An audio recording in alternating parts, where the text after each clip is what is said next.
sou Juliana Volkmer e vou falar um pouco sobre história do teatro. O episódio de hoje é sobre uma mulher muito importante da nossa história, a primeira atriz profissional de Porto Alegre, uma das primeiras do Brasil que a gente tem registro. Então, guardem bem esse nome, Maria Benedita de Queiroz Montenegro. Isso mesmo, mais uma Montenegro para o nosso hall de atrizes maravilhosas. Então, vamos voltar um pouquinho ao passado? É importante a gente lembrar que a Casa da Comédia, o primeiro teatro de Porto Alegre, no ano de 1797, foi arrendada pelo empresário Pedro Pereira Bragança, que muda o nome da Casa da Comédia, que passa a se chamar Casa da Ópera. O Pedro Pereira Bragança tinha o objetivo de elitizar um pouco mais esse teatro da cidade. E para isso, ele vai contratar a cômica representante Maria Benedita, mais conhecida como Dona Maria, para ser a grande estrela da Casa da Ópera. É importante a gente lembrar que a profissão de atriz, ator, comediante na época era bastante desvalorizada. Não que hoje seja muito valorizada.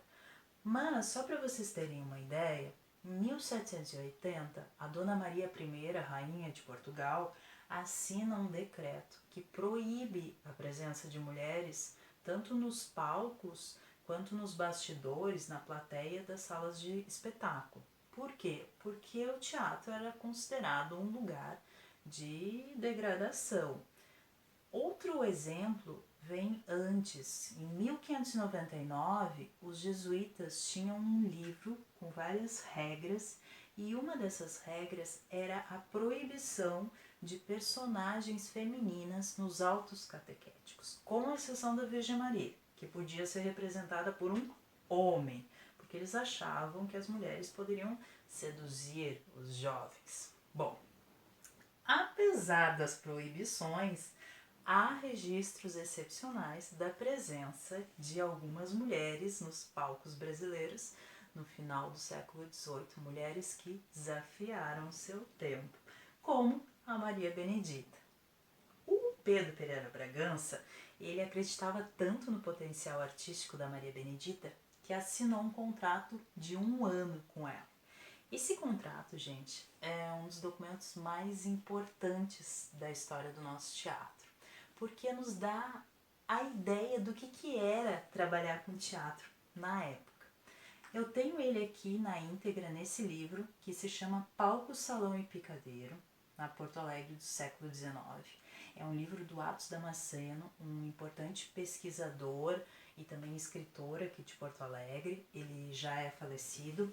Esse livro é uma edição rara, de 1956, da editora Globo. E essas cláusulas, elas mostram pra gente hoje o quanto as coisas mudaram e o quanto as coisas não mudaram. Vamos a elas. Esse contrato ele tinha, como eu falei, duração de 1 ano e nele a Maria Benedita era obrigada a várias coisas. Esse termo, essa palavra obrigada de obrigação, aparece várias vezes em várias cláusulas. A Maria Benedita era obrigada a fazer 4 apresentações por mês na Casa da Ópera. 2 óperas e 2 entremeses, que eram peças curtas, geralmente com tom burlesco. Por apresentação, ela ganhava 840 réis. Eu fiz uma conversão e isso hoje seria aproximadamente o valor de 250 reais por apresentação. Ou seja, a Maria Benedita ganhava 1.000 reais por mês. O que ela fazia com esse dinheiro todo, não sabemos. Na verdade, sabemos muito pouco sobre essa mulher. Nada além das obrigações que ela tinha como atriz. Vamos a elas. Será obrigada a achar-se sempre pronta a todos os ensaios que o empresário quiser fazer. Ok. Aprender todo o gênero de cantorias que o empresário determinar. Tranquilo. Será obrigada a contentar-se com aquele vestuário tal qual lhe der o dono da casa. Gente, imagina aquele figurino horrível vindo na tua direção e tu sem poder reclamar nada? Pois bem, tem cláusula pior. Sujeitar-se à boa ou má direção do ensaiador e vontade do empresário. Pelo menos o contrato é sincero, né? Admitindo que a direção pode ser ruim, mas ensaiador, gente, imagina quem era o ensaiador da Maria Benedita? Tem cláusula pior? Tem. Será responsável, a Maria Benedita, por qualquer desordem que possa haver entre os demais cômicos. Ou seja, a Maria Benedita tinha um grupo de colegas homens e qualquer treta, qualquer confusão que acontecesse, ela seria a responsável? Ela estaria sujeita a pagar uma indenização se o dono do teatro tivesse algum prejuízo em função de confusão entre eles? É o ó, né, gente? Outra cláusula. A Maria Benedita terá preferência nos papéis de primeira-dama, mas deverá aceitar o papel que o empresário definir. Bom, esse contrato maravilhoso, ele foi assinado diante de um tabelião com 2 testemunhas, homens.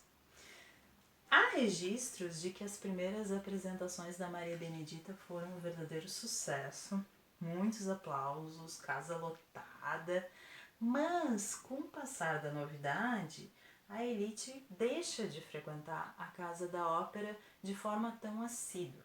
Por quê? Porque a moda na época era fazer sarau em casa. Então as pessoas faziam os seus saraus entre os seus amigos ricos e não iam tanto ao teatro.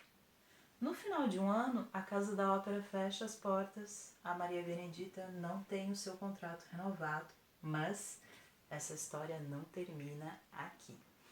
O que acontece? Alguns anos depois, a Maria Benedita volta aos palcos, divina, pleníssima, mas isso é assunto para um próximo episódio. Vocês devem estar super curiosos para uma foto da Maria Benedita, não é? Infelizmente, a fotografia não tinha sido inventada e não temos nenhum desenho, pintura, relato, nada. Então fechem os olhos e imaginem os traços dessa mulher, a voz, os gestos, a cor da pele. A imagem da Maria Benedita pode ter se perdido no tempo, mas a importância da sua história está aqui registrada e merece ser compartilhada. Muito obrigada pela escuta, por todas aquelas pessoas que já se inscreveram no canal. Quem quer continuar comigo nessa jornada em direção ao passado, se inscreve, curte o vídeo, deixa comentário e um até mais, um até breve. Fiquem bem e fiquem em casa se possível.